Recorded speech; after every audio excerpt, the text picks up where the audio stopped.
వెంకటేశ్వరి శ్రీధర్ గారు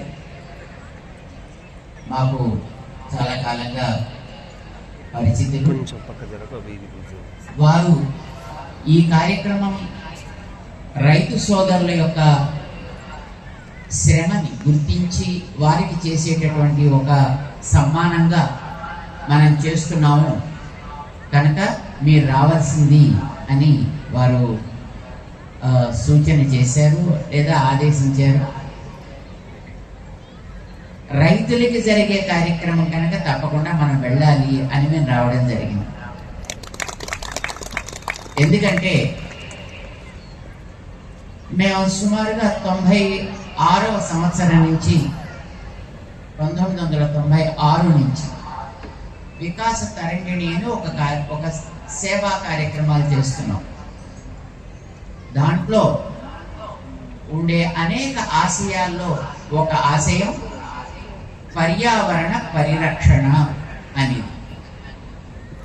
దాంతోపాటు మన పెంపుడు జంతువుల యొక్క సంరక్షణ అనేది కూడా ఒక కార్యక్రమం.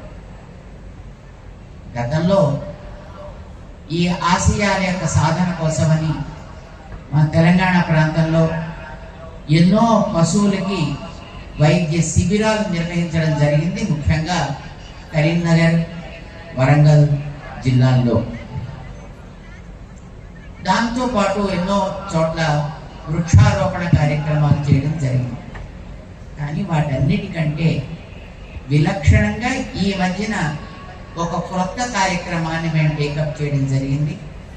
అది గతంలో అనుకుంటున్నాం, కానీ ఈ మధ్యన దానికి ఒక కార్యరూపం ధరింపచేయడం జరిగింది. ఏంటంటే అది రైతులతో కలిసి రైతుల కోసం పాదయాత్ర చేయాలి. ఇది ఆరంభం చేయడం జరిగింది. మొట్టమొదట మన అందరికీ ఆరాధ్య దైవం శ్రీరామచంద్రుడు. అవునా? ఎంతమంది అనుకుంటున్నారు రాముడు మన ఆరాధ్య దైవం అని? ఆ రాముడి యొక్క వైభవాన్ని లోకానికి చాటిన మహనీయుడు రామదాసు గారు. ఆ రామదాసు గారు వ్యవసాయం చేసిన భూమి నుంచి వారు పుట్టిన ఇంటి దాకా మొదటి పాదయాత్ర చేద్దాము అని దాన్ని గత నెలలో చేయడం జరిగింది. దాని తర్వాత రెండవ పాదయాత్ర మన కృష్ణమ్మ తల్లి నీటితోటి మన రాష్ట్రానికి మన ప్రాంతానికి అక్షయ పాత్రగా పేరుగాంచినటువంటి కృష్ణా జిల్లాలో చేద్దాం అని ఆ ప్రాంతానికి వెళ్ళడం జరిగింది. అక్కడ ఆ ప్రక్కన ఉండేటటువంటి ఏలూరు జిల్లాలోనూ పాదయాత్ర చేశాం. 2-3 పాదయాత్రలు చేయడం జరిగింది. ఆ యాత్రలు చేసినప్పుడు ఎన్నో వాస్తవాలు తెలిసి రైతులు పడే కష్టాలని చూసాం. అయితే రైతుల కష్టాలు వారికి లాభసాటిగా ఉండాలి, భూమికి సుఖాన్ని కలిగించాలి, ప్రజలకి ఆనందాన్ని కలిగించాలి. ఎవరైనా శ్రమ పడేది ఓ 2 పైసలు చేతిలోకి రావాలి అనే కోరుకుంటారు. కానీ రైతు యొక్క వ్యవహారం వేరు. మిగతా వాళ్ళు వ్యాపారాలు చేస్తే పైసల కోసం చేస్తారు, కానీ రైతు చేసేటటువంటి వ్యవసాయం కేవలం పైసల కోసం మాత్రమే చేయడు. భూమి తల్లి అందించేటటువంటి పంటని మంచిగా ప్రజల దాకా ఇవ్వాలి అని కోరుకుంటాడు. ఎన్నో కష్టాలు మధ్యలో ఎదురు చూస్తాడు. అప్పుడప్పుడు వానలు లేక పంటలు ఎండిపోతాయి, అయినా తన కృషి మానడు. అప్పుడప్పుడు వానలు ఎక్కువయ్యి పంటలు పాడైపోతాయి, అయినా తన కృషిని మానడు. అప్పుడప్పుడు చీడపట్టి పంటలన్నీ పాడైపోతాయి, అయినా తన కృషిని మానడు. 1-2 సంవత్సరాల కాలం నష్టాలని చూసినా అందుకోసమనే ఆయనకి కృషి వలుడు అని పేరు వచ్చింది. రైతుకి పేరు కృషి వలుడు. అలు పెరగకుండా మళ్ళీ శ్రమ పడదాం, మళ్ళీ కృషి చేద్దాం, మళ్ళీ పరిశ్రమిద్దాం, పంటని ప్రజలకి అందిద్దాము అనే ఒక ఉత్సాహంతో,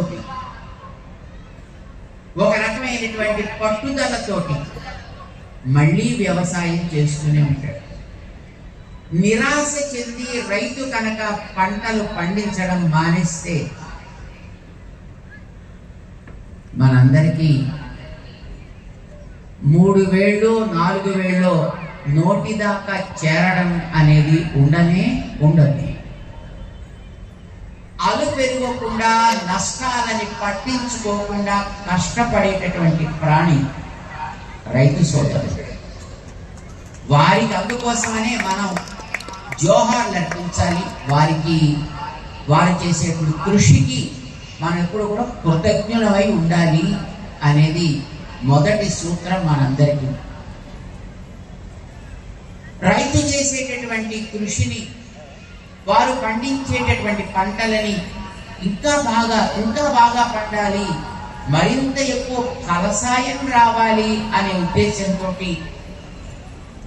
ఈ మధ్య కాలంలో చాలా రకాలైనటువంటి రసాయనాలని, ఎరువులని, పురుగుల మందులని వారికి అందజేస్తూ, ఇది మీ క్షేమం కోసమనే మేము ఇస్తున్నాము కనుక మీరు ఎరువులు వాడండి, పురుగుల మందులు వాడండి, రసాయనాలు వాడండి, కలుపు లేకుండా చేసుకోవడానికి, పురుగు పుట్ర రాకుండా చేసుకోవడానికి, పంటలు అధిక దిగుబడి ఇవ్వడానికి ఇది వాడండి అని చాలా రకాలైనటువంటి ప్రేరణ రైతులకి కలిగిస్తున్నారు ఎంతో మంది.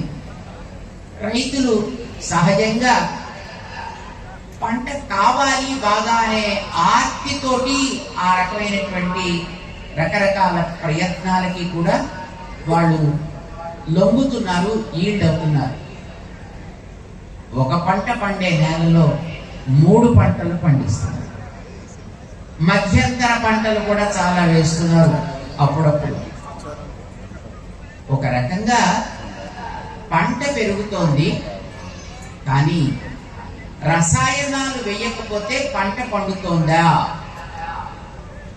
ఎరువులు వేయకపోతే పంట పండుతోందా? లేదు. అంటే మనం ఏం చేసామన్నమాట, భూమిలో ఉండేటటువంటి సారాన్ని లేకుండా చేసేసుకుంటున్నాం, పిండేస్తున్నాం.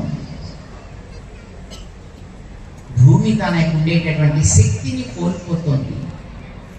ఇదే కనుక మరికొంతకాలం జరిగితే, ఇప్పటికే మనం తినేవన్నీ రసాయనాలే. మేము కొంతమంది రైతుల్ని ఈ మధ్యన పాదయాత్ర చేసినప్పుడు మాట్లాడాం. వాళ్ళు చేసేది ఎరువులు వేసి బ్రహ్మాండంగా పంట పండిస్తున్నారు. ఏమయ్యా, ఇప్పుడు మీరు ఎరువులు వేసి పండించే పంటల వల్ల